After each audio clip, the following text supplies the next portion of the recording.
lies dead in an empty house, his face and limbs hideously contorted. The floor and walls of the room are spattered with blood. There are no wounds on his body. The scarlet thread of murder runs through the colorless skein of life, and our duty is to unravel it and isolate it and expose every inch of it.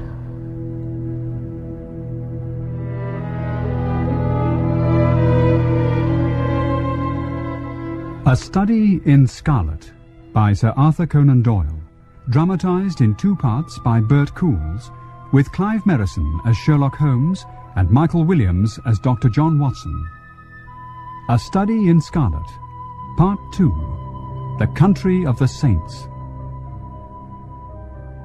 After much fruitless racking of my brain, I had finally discovered that my new fellow lodger, Sherlock Holmes, a man of singular talents, enthusiasms and areas of ignorance, was in fact what he termed a consulting detective.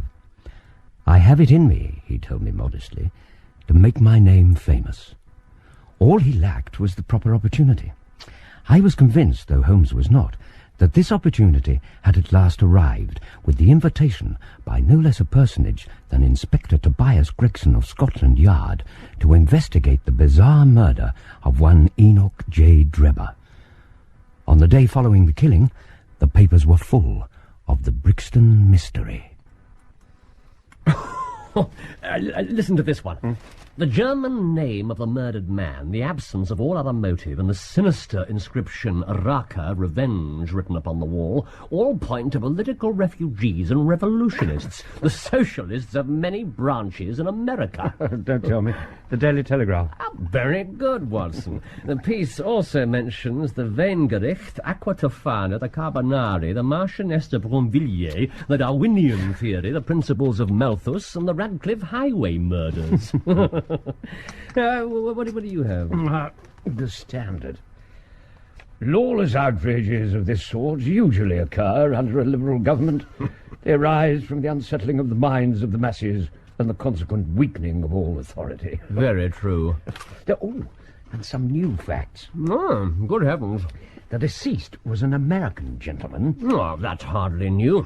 Even Lestrade and Gregson discovered that. Who had been residing at the boarding house of Madame Charpentier in Camberwell with his private secretary, Mr. Joseph Stangerson. So, the mysterious Stangerson has been identified. Someone's been busy. Probably Gregson. We are glad to learn that Mr. Gregson and Mr. Lestrade of Scotland Yard are both engaged on the case. It is confidently anticipated that these 2 well-known officers will speedily throw light on the matter. Which one's that? Daily News. I told you that whatever happened, those 2 would be certain to score. That depends on how it turns out. Oh, bless you. It doesn't matter in the least. If the man is caught, it'll be on account of their exertions. If he escapes, it'll be in spite of their exertions. A fool can always find a bigger fool to admire him, as the old French poet said. Holmes? My dear fellow?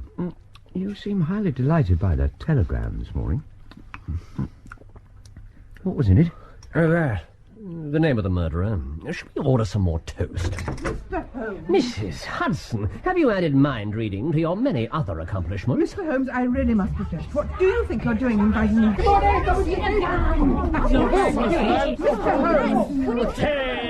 Holmes! Mr. Holmes, in all my years I have never witnessed such a display. Silence in the ranks. Mrs. Hudson, may I present the Baker Street Division of the Detective Police Force? In future, you must wait in the street. Wiggins, you can come up alone to report. Yes, sir. Now, was there anything else, Mrs. Hudson? There was not. Right. Have you found it yet? No, sir, we ain't. Well, you must keep on until you do. Here are your wages. Yes, there we are. Now go, and bring back a better report next time. Yes, sir. All right, you lot. Come on. Hold it. Put 'em back, Vicky. I ain't got nothing. Vicky. That's better. So long, gents.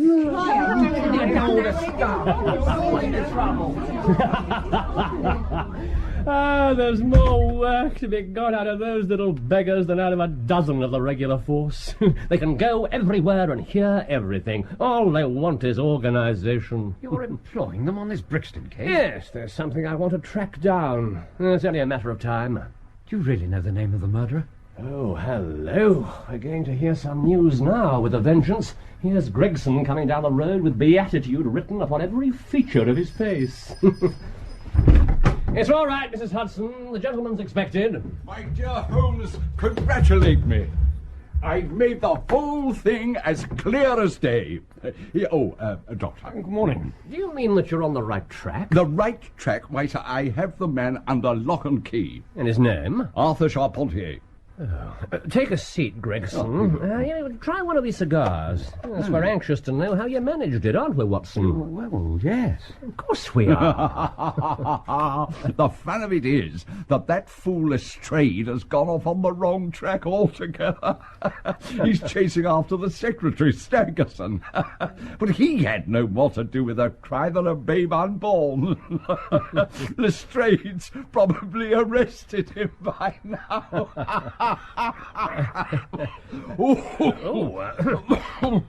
My dear Gregson. Oh, thank you, Mr. Holmes.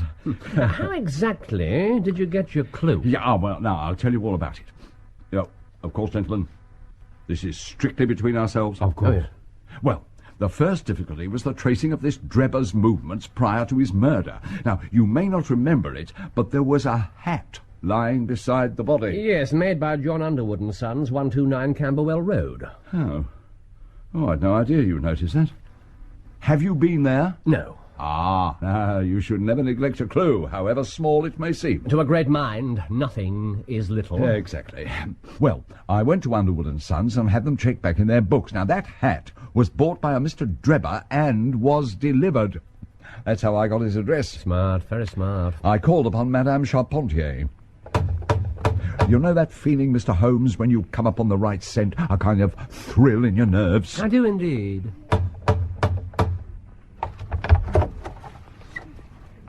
Yes. May I help you? I found her very pale and distressed. I began to smell a rat. Mother, who is it?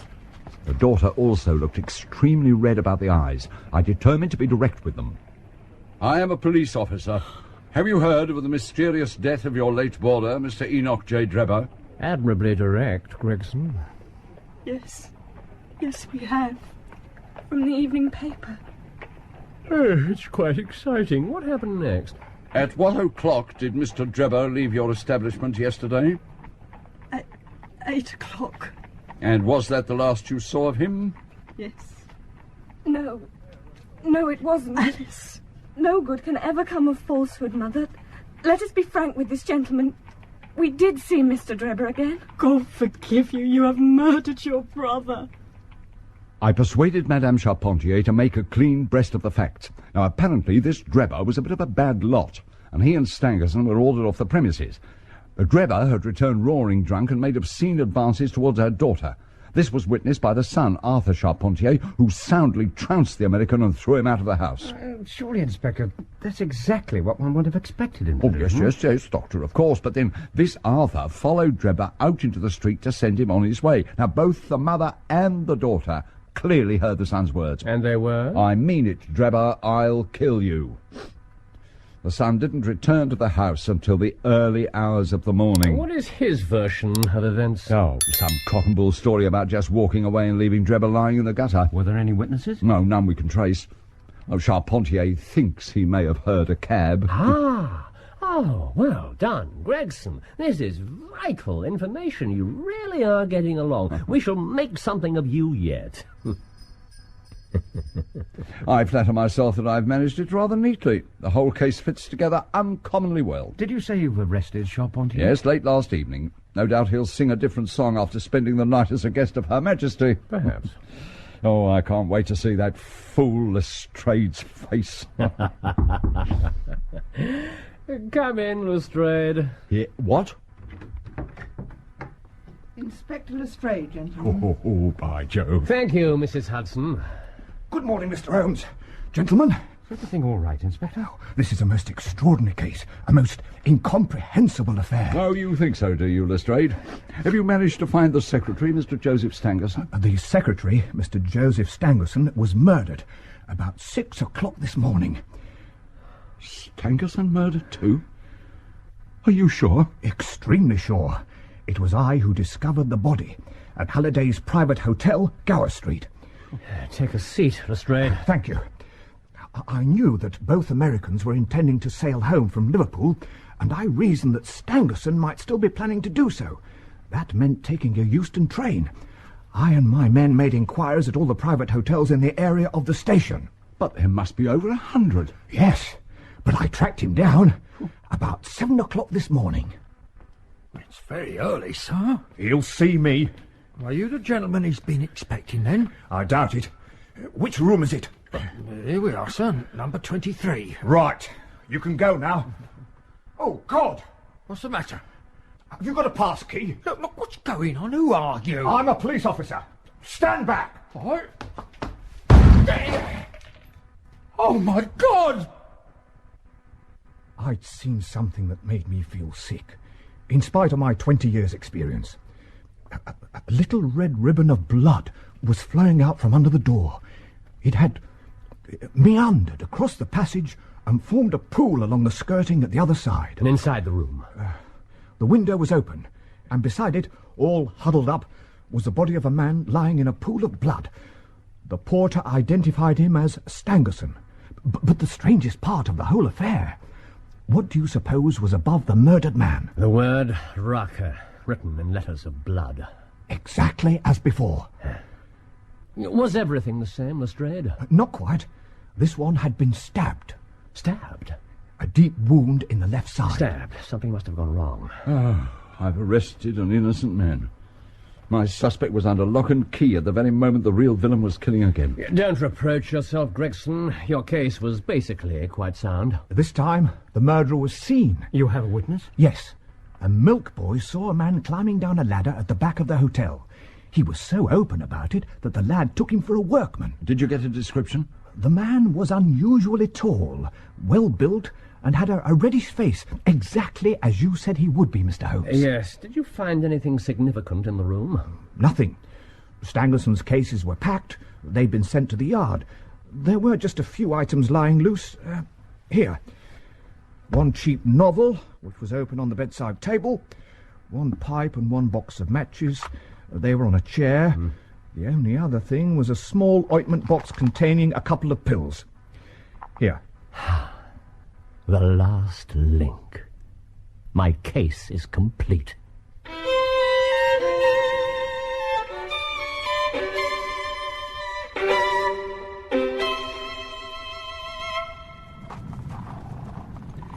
There you are, old girl.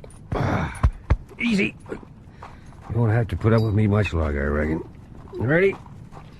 Well, off we go, then. Cabby! Wait, mister. Oh, girl. Oh.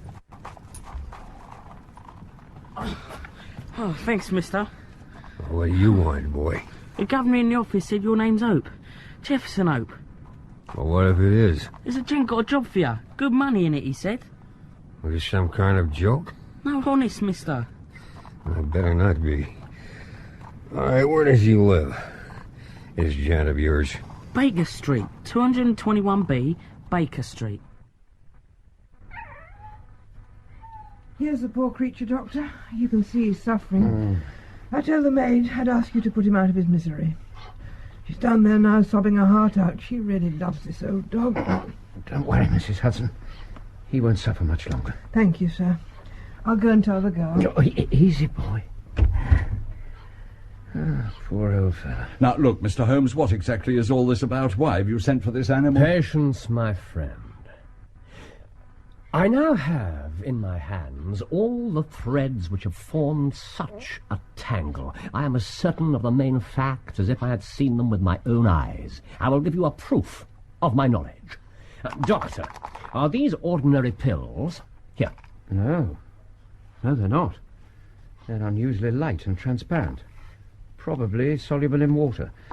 I couldn't really say any more without a proper analysis. I believe we have a quicker method to hand. I shall cut one of the pills in two and put one half safely back in its box. Now, if we put a little water in this saucer, then you will perceive that the doctor is right, and the half pill readily dissolves in it. Mr. Holmes, this may be very interesting, but I cannot see what it has to do with this case. It has everything to do with it. I shall now add a little milk to the mixture to make it palatable. Now, on presenting it to the dog, we find that he laps it up quickly enough. Now, Holmes? If you'll excuse us, Mr. Holmes, my colleague and I have a murderer to track down. Wait! It can't be a coincidence. It's impossible that it should be a coincidence. The very pills which I suspected in the case of Drebber are actually found after the death of Stangerson, and yet they're inert. What can it mean? What can it mean? Ah! I have it! I have it! The other pill. The other pill. Cut it in two. More water. Yes, dissolve it. Milk. Stir. Right. Here you are, boy. Try this. Look, Watson. Look. Gregson. Lestrade. What's the matter with the animal? Ha-ha! It's dead! It's dead! My God! Good Lord. Poor creature. Of the two pills in the box, one was the most deadly poison and the other was entirely harmless. Oh, I ought to have known that before ever I saw the box at all. I'll have that pill box back, if you please. And now look here, Mr. Holmes, we are all ready to acknowledge that you're a smart man and have your own methods of working, but we want something more than theory and preaching now. It's a question of taking the man. Gregson made his case out and he was wrong. I went after my man, Stangerson, and I was wrong too. You've thrown out hints here and hints there, but can you name the man who did it? Any delay in arresting the killer might give him time to strike again. The doctor's quite right, sir. There will be no more murders. You can put that consideration out of the question. You ask me if I know the name of the assassin. I do. Then it's your duty to... The mere knowing of his name is a small thing, however, compared with the power of laying our hands upon him. Give us the name, Mr. Holmes. If this man gains the slightest suspicion that the official force is onto him, he would change his name and vanish in an instant. You would be powerless to trace him. And now look here, sir, this is not good enough. You must give us the name. No. I cannot. Yes. What is it, Mrs. Hudson? Someone for you, Mr. Holmes. Beg pardon, sir. Oh, really? Yes, Wiggins. I've got a cab downstairs. Oh, good boy. Here. Oh, thanks, sir. The cabman may as well help me with the boxes. Ask him to step up, Wiggins. Yeah, right away, sir. What's this about, Mr. Holmes? I hope you're not planning to leave the capital. Doctor, be so good as to fetch my handcuffs. Your handcuffs? In my writing desk, right-hand drawer. Oh, certainly. Here you are. Mr. Holmes. Why don't you introduce this pattern at Scotland Yard? Look, they fasten in an instant. The L pattern's quite good enough, if we can only find the right pair of wrists to put them on. Very good, very good. Excuse me, gentlemen, while I just strap up this portmanteau. Mr. Holmes? Ah, cabby. Just give me a help with this buckle, would you? Move aside, sir. Now let me do it.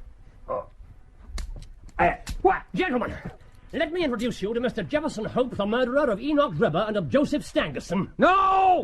Stop him! Oh, no, you don't. Hold him still! I've got his legs! I've got him. Now, Mr. Hope, I have no desire to do so. I assure you that I'm quite capable of breaking your arm if you render it necessary. You let me go. I know the odds are against me. Very well. These two gentlemen are police officers, and as soon as one of them regains his breath, I'd rather fancy you're going to find yourself under arrest.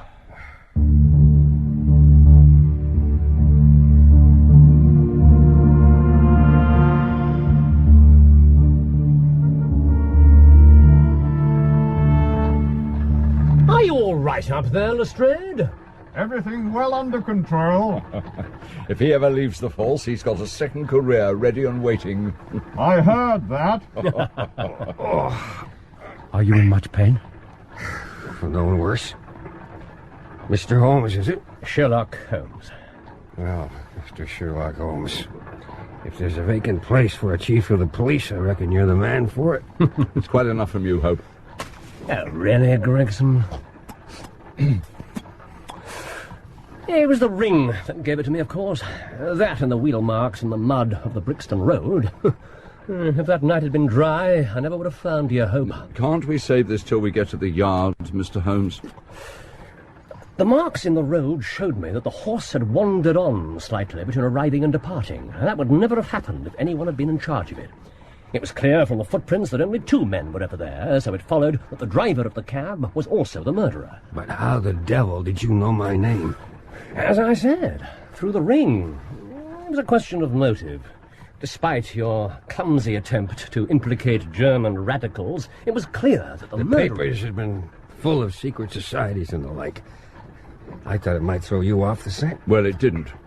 Carry on, Mr. Holmes. Political assassins are only too glad to do their work and to fly, whereas this murder had been done most deliberately. So it was a private matter. Since a woman is usually involved somewhere in these affairs, the ring merely confirmed what I'd already decided. I wanted the last thing that villain saw to be Lucy's ring. The ring he forced on her finger. Keep it for the official statement, Hope. So, Gregson, I did what you neglected to do. What? I telegraphed to the Cleveland police for information concerning Drebber and trouble over any woman. The answer was conclusive. He at once applied for the protection of the law against one Jefferson Hope, a rival in love. Love! Love! I wish I could have seen him die. 10 times over. Let me examine you. Leave me alone. Come on, man. I do what you like. We must get to Scotland Yard as quickly as we can. This man is seriously ill. How long have you known? It's been getting worse for years. Have you seen a doctor recently? Last week. What did he tell you? What do you think he told me? I'm afraid he was quite correct. Oh, what do I care? I've done my work. Look, Doctor, what exactly is all this about? Mr. Hope has an aortic aneurysm. What does that mean? It means, Gregson, that he could die at any moment. Good Lord. Is that right, Doctor? Yes, quite right. It's a failure of the main blood vessel leading from the heart. It swells up and eventually bursts. There's no cure. I got it from overexposure and underfeeding in the Salt Lake Mountains. I don't care how soon I go, but I should like to leave an account of this affair behind me. I don't want to be remembered as a common cutthroat. Lestrade, what do you think? Well, he's obviously seriously ill. If we take a statement from him now, it's quite likely to be thrown out of court as unreliable. Or coerced. On the other hand... Exactly. Jefferson Hope, I am Inspector Tobias Gregson, and this gentleman is Inspector Giles Lestrade. You are at liberty to make your statement to us, but I am obliged to warn you that it will be taken down and may be presented in evidence at your trial. Very well. I'm on the brink of the grave. I'm not likely to lie to you. Every word I say is the absolute truth. I have to start some 40 years ago. In the whole world, I doubt if there's a more dreadful place in the great Central American desert. It's nothing but death, desolation. But if you'd been there, gentlemen, on one particular day all those years back, you'd have seen something moving, something alive. Hush, child, hush. That's it. There's no sense in crying now, child. It ain't gonna help. The man's name was John Ferrier. The child was called Lucy. Baby, we'll find a river by and by. John Ferrier told me once that he carried that baby 3 days, 3 nights across the plains. Both their parents were dead, along with the rest of the wagon train. And he looked after her like she was his own. But they never did find that river. Here, drink this. Oh, slowly. Just a sip. That's it. A baby. She's asleep, peaceful as you like. God be praised. Amen. Amen. Shh. Don't try to speak. You're safe now. Safe? What are you people doing in this wilderness? Who are you? We are the persecuted children of God, the chosen ones of the angel Moroni. We are the people of the holy Joseph Smith and his prophet. God in heaven, you're the Mormons. We are the Mormons. 10,000 of them there were, trekking across the desert, looking for their promised land. And they'd found John Ferrier and the babe. I suppose you'd have to call it a miracle. As soon as he was able to walk, he was taken to one particular wagon. It was bigger and finer than the rest. Welcome, John Ferrier. I have been told your story by Brother Stangerson, who found you, and to whom you owe your life and that of the child. I'm grateful to him, to all of you. Are you the leader? We are led by the hand of God. Amen. Of course. If we take you with us, it can only be as believers in our own creed. We shall have no wolves in our fold. Will you come with us on these terms? I guess I'll come with you on any terms. Brother Stangerson? Prophet? Let it be your task to teach him our holy creed. Come, Brother Ferrier. You're in my care now. My wives will see to your needs. Brother Stangerson. Remember that now and forever you are one of us. Brigham Young has said it, and he speaks with the voice of Joseph Smith, which is the voice of God. I guess we can skip a good few years. John Ferrier recovered from his ordeal well enough. Distinguished himself as a guide, hunter. Lucy, well, I'll come to Lucy in a minute or so. When they finally stopped their wanderings, Ferrier was granted as good a stretch of land as any of the men, save Young, of course, and excepting the four elders, Kemble, Johnson, Stangerson, and Drebber. His name was known, respected, but for all the respect, there was one thing about John Ferrier that offended the rest of the Mormons. I will not do it, Lucy. I've gone along with all the rest, but that... No, don't distress yourself, Father. They cannot compel you. Oh, you're right, child. Let them say what they will. What are they saying? They say I'm not a true follower of the faith, or that I care only for money, and the real reason I refuse to take any wives is because I begrudge the expense. A friendlier ones say I held myself single in memory of a long-lost love who pined away on the shores of the Atlantic. Oh, how romantic. You sweet child. Though the fair Lucy was no longer a child. I was a prospector in those days. Come to the city to raise capital to work some lodes I discovered. That day I met Lucy. I don't know, gentlemen. It was as if a whole new stretch of land had been opened up in front of my eyes that I never knew existed. And I was a strong-willed young man. Whatever I undertook, I was accustomed to success. Lucy! Jefferson! Lucy, listen. I have to go away. Go away? Well, for a month. 2 at the most. 2 months? No, you can't. I'll die. You'll not die. But 2 months at the most. And then I'll come back. I'll ask you to be mine. oh, Jefferson. Your father has given me his consent. Well, of course, if you and Father have arranged it all between you, there's no more to be said. So you will? Look, the longer I stay, the harder it'll be to go. Goodbye. Bye, Lucy. In 2 months, you'll see me. Goodbye, my love. Less than 2 months. Oh, Jefferson. Oh, if I'd known.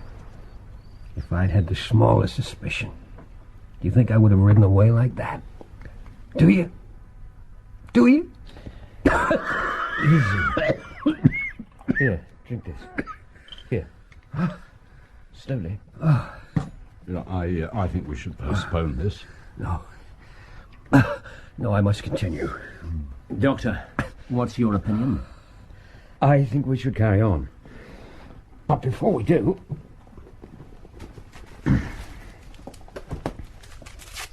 What are you giving him? I must have the name of that powder, Dr. Watson. It's only a mild painkiller. Drink it down in one. Good. Thank you, Doctor. All right. You have to understand that to hold any kind of unorthodox opinion was a dangerous matter among the Mormons. To fall foul of the elders was a terrible thing. Close the door, if you please. Yes, Brother Young. My daughter has gone to the city, but I could prepare some refreshments. It is of your daughter that I wish to speak. Lucy. There are stories of her which I would fain disbelieve. Stories that she is sealed to some Gentile. What is the 13th rule in the code of the St. Joseph Smith? You claim to be a loyal member of the church, wise in its teachings. What is the 13th rule? That every maiden of the true faith marry one of the elect. For if she marry a Gentile, she commits a grievous sin. Your daughter has found favor in the eyes of many who are high in the land. Stangerson has a son. Drebber has a son. They are young and rich and of the true faith. Let her choose between them. You must give us time. Lucy is scarce of an age to marry. We give you time. We give you 1 month. A month? At the end of 30 days, she shall make her choice. And if she will not, then I will do so for her. Good day to you, brother. A month? I had been gone scarce 3 weeks. I discovered later that Ferrier sent a message after me the next day. It was that same day that he arrived home to find 2 young men in possession of his sitting room. I guess you don't know us, brother. This here is Enoch, the son of Elder Drebber. Greetings, brother. And I'm Joseph Stangerson. I traveled with you when I was just a lad, when the Lord stretched out his hand and gathered you into the true fold. As he will all the nations in his own good time. He grindeth slowly, but exceeding small. Amen, Brother Drebber. I'd guessed who you were. Then you must surely know why we're here. Oh, I know your purpose right enough. As I have only 4 wives, and Brother Drebber here has 7, it appears to me that my claim is the stronger. The question is not how many we have, but how many we can keep. I'm the richer man. But my prospects are better. I'm your elder and higher in the church. What say you, Brother Ferrier? I say this. I don't want to see either of your faces again. Are you aware what an honor it is to marry the son of an elder? I'm aware that there are 2 ways out of this room. There's the door and there's the window. Which do you care to use? You have defied the prophet and the holy 4. You'll regret this to the end of your days. I knew nothing at all of this. The power of the holy 4 stretched wider and deeper than John Ferrier could ever suspect. His message never reached me. Good morning, Father. I was wondering if I might... What in the world is the matter? Nothing, child. Wait for me in the sitting room. What is that paper? What does it say? Show it to me, Father. Here. I found it pinned to the bedclothes. It was there when I woke. 29 days. Oh, my God. Next morning, they found the number 28 scrawled with a burnt stick in the very center of their ceiling. That night, Ferrier sat up with his gun. He saw nothing, heard nothing. Yet in the morning, a great 27 had been painted on the outside of their front door. And so it went on. 20 changed to 15, 15 to 10, 10 to 5. And still they waited in vain. For me. In fact, I was on my way back to them. My business over and done with. And not a care in my heart. Oh, boy! Drop your rifle! And said to drop your rifle.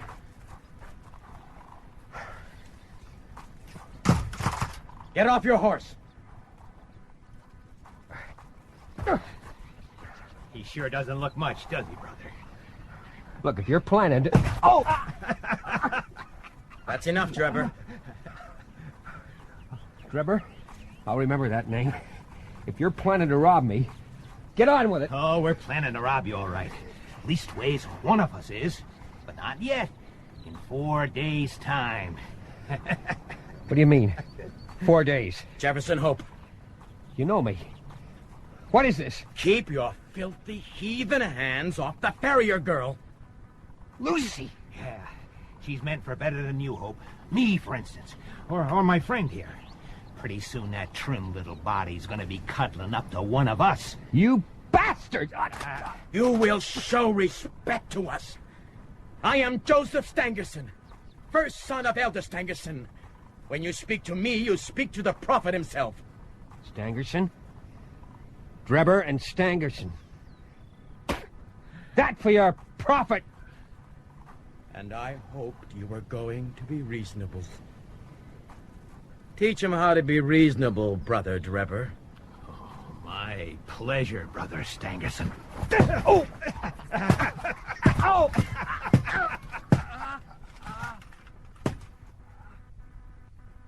They left me for dead. By the time they'd finished with me, I wasn't far off it. But the thought of one of them, with my Lucy...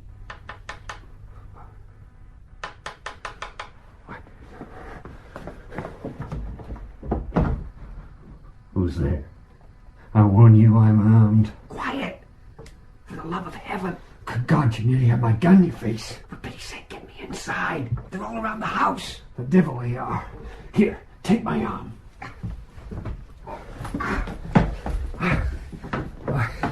Give me something to drink. Oh, my God. Oh. Oh, God, it's good. John, is Lucy all right? Jefferson! Who did this to you? Drebber, Stangerson, I've got to get both of you away. Tonight. I can be dressed in a moment. What should we take? Food, and as much water as we can manage. I'll see to that. Hurry, buddy.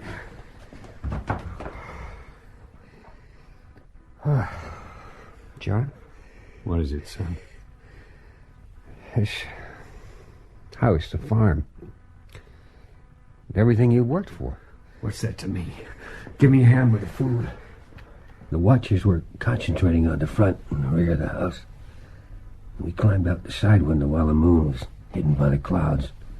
And we made it safely to the edge of the cornfield. Oh, thank God. We've done it. Down.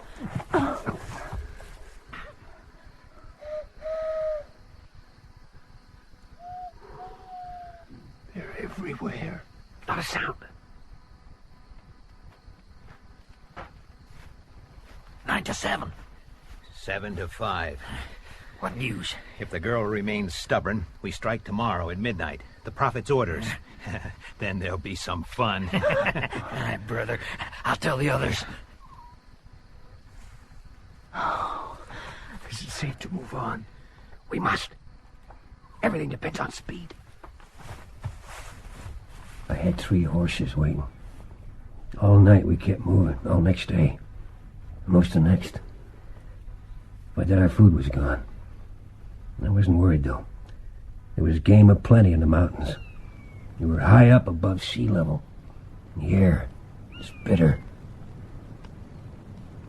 Let me go. No. No, you rest while you can. I'll not be long. Be back before full dark. Depend on it. We'll have a quick meal and move on. This time tomorrow, we'll be in Carson City. And safe. I had to tramp a couple of miles or more before I had any luck with my rifle. The last of the light was dying by the time I got back. Hello? Lucy? John?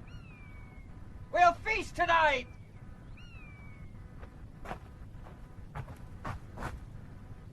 Oh, sweet Jesus. Lucy? Lucy!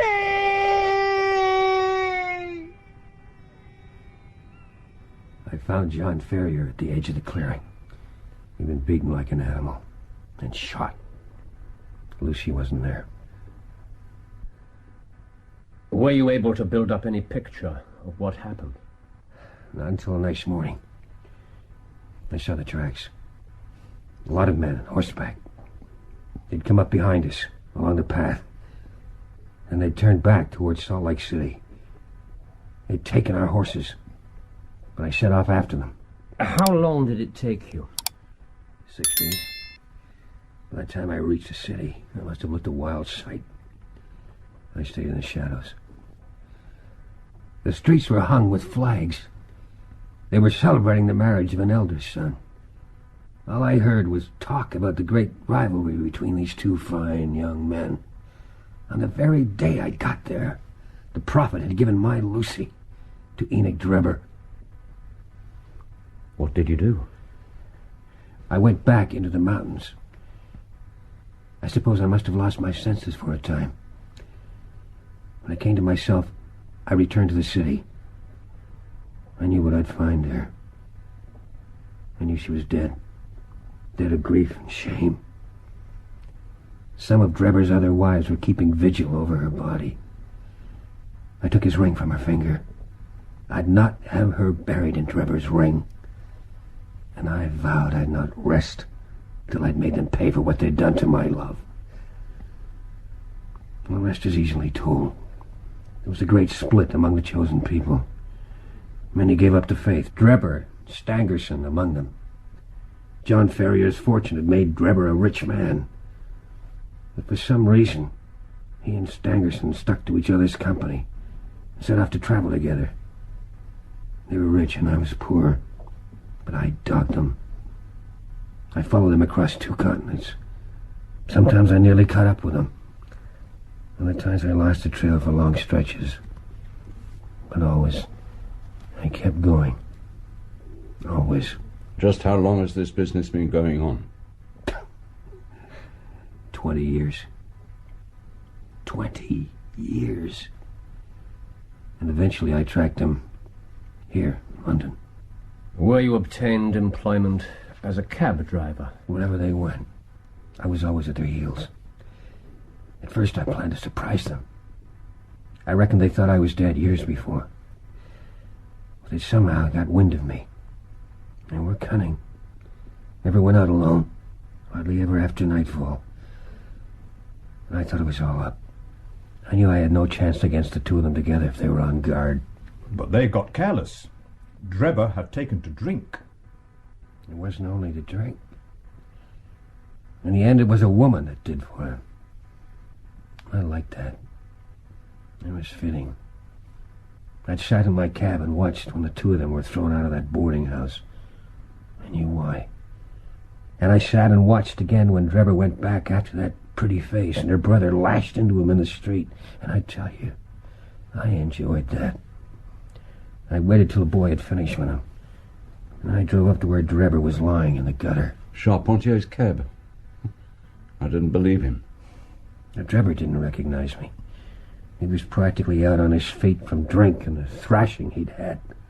He asked me to take him to his hotel. But you didn't. You took him to an empty house in the Brixton Road. I'd found it weeks before. I knew I could get inside easy enough when the time came. And I had him on his own. At last.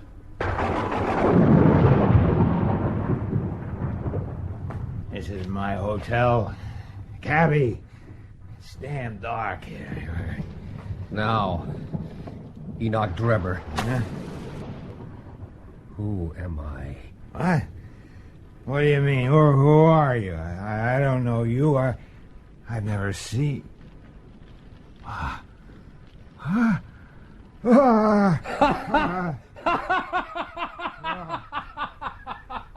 I'd always known that vengeance would be sweet, gentlemen. But I'd never hoped for the contentment of soul that I felt at that moment. It was like madness. The pulses in my temples beat like sledgehammers, and I believe I'd have had some sort of fit if the blood hadn't gushed from my nose. And believe me. Keep away from me, Hope. You're insane. Look at this ring, Drebber. This is the ring that killed Lucy Ferrier when you forced it on her finger and dragged her off to your shameless harem. Now look at it.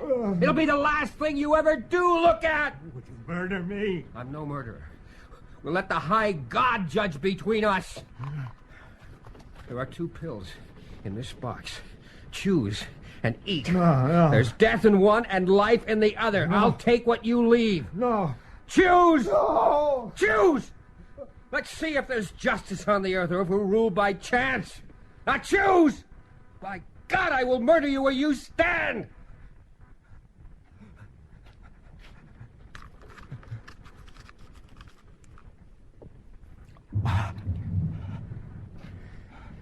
Very well. It's done. Now, this one's for me.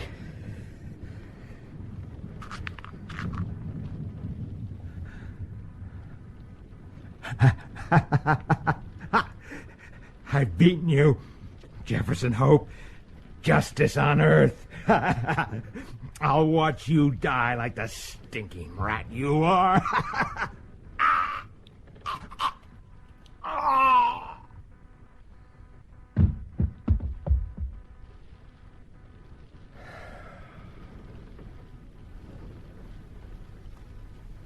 That's how Innie Drebber came to his end.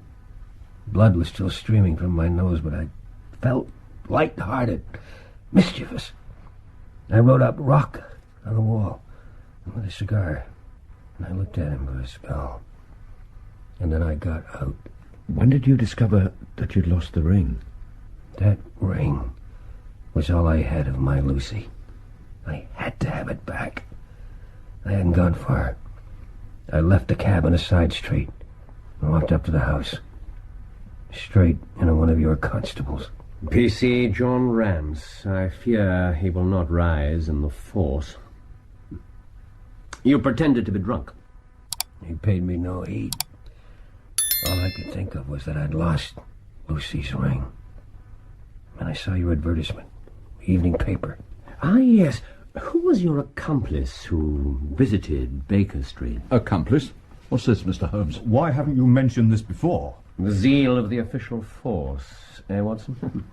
This is not relevant to your inquiries, Gregson. I'll wager the man had nothing to do with the killings. Nothing.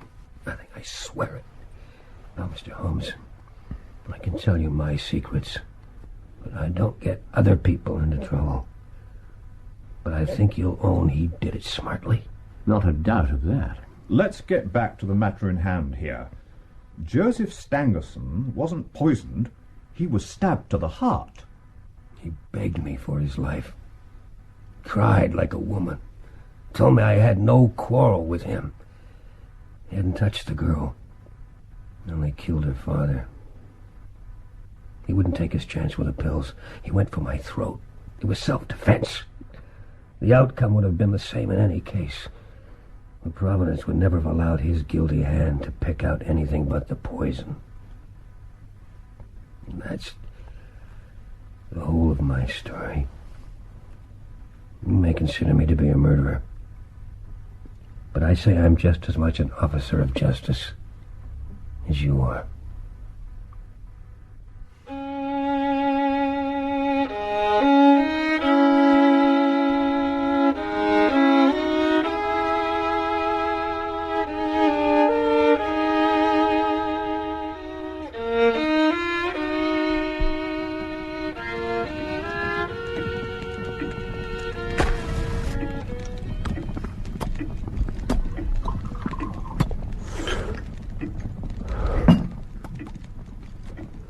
I still find it hard to believe.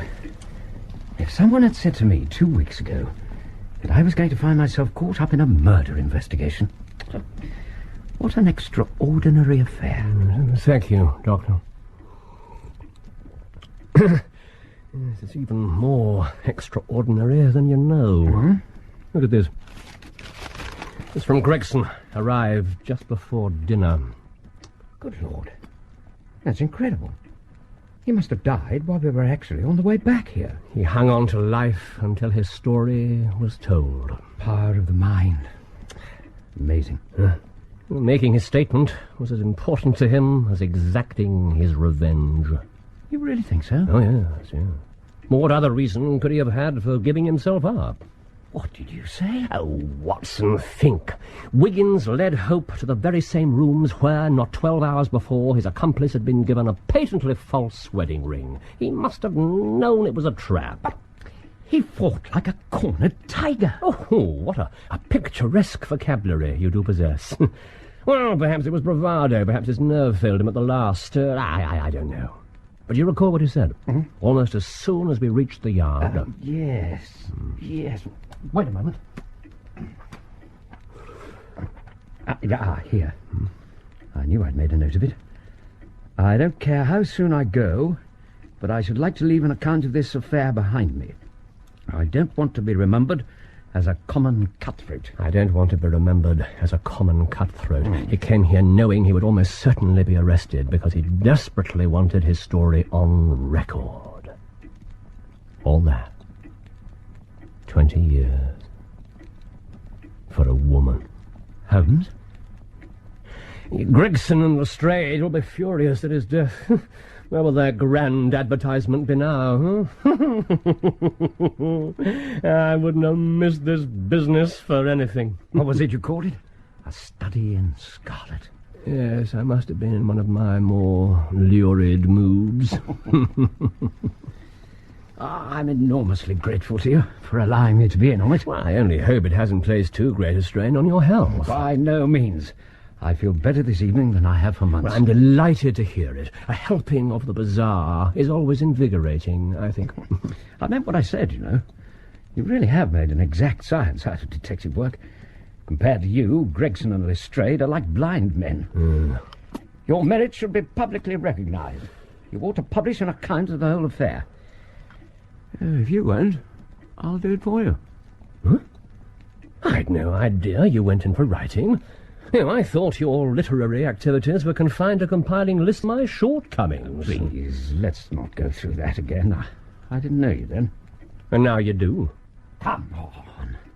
A study in Scarlet. I'll make a marvellous story. It has adventure, suspense, romance, everything. Well, what do you say? I say... Come in, Mrs. Hudson. The evening papers, gentlemen. Special late edition. Oh, thank you. Just throw them down somewhere. I shall do no such thing. There you are. Nice and tidy. Good evening, Mr. Holmes. Dr. Watson. Oh. You shouldn't tease her. She's a good woman. A good woman. I was once introduced to a woman universally praised for her charity work amongst the poor. She subsequently proved to have dispatched 3 wealthy husbands by methods I will not relate so soon after your consumption of Mrs. Hudson's baked apple dumplings. I'm most grateful. Look, what were you about to say? Holmes, what's wrong? Listen to this. The public have lost a sensational treat through the sudden death of the suspected murderer Jefferson Hope. That news got out quickly. Gregson and Lestrade. I might have known they'd find a way to transmute their failure into success and their mediocrity into genius. They couldn't wait to parade themselves before their adoring public and soak up its applause. Oh, now, come on. It is an open secret that the credit for the capture of this vicious and dangerous criminal belongs entirely to the well-known Scotland Yard officials, Messrs. Lestrade and Gregson. The man was apprehended... Well? Yeah. Read it for yourself. The man was apprehended in the rooms of a certain Mr. Sherlock Holmes, who, under their instruction, has himself shown some small talent as an amateur detective. Under their instruction. Keep reading. With such teachers, Mr. Holmes may well hope, in the fullness of time, to attain some degree of their skill and professional expertise. Didn't I tell you so before we started? This is outrageous. I'm going to bed. This whole report is a downright tissue of lies. I've a good mind to go straight round to Fleet Street and demand that they publish a retraction when they've heard my version of the facts. Watson? Yes? Why don't you put these newfound energies to more productive use? I beg your pardon? Write your book, Doctor. Write your book.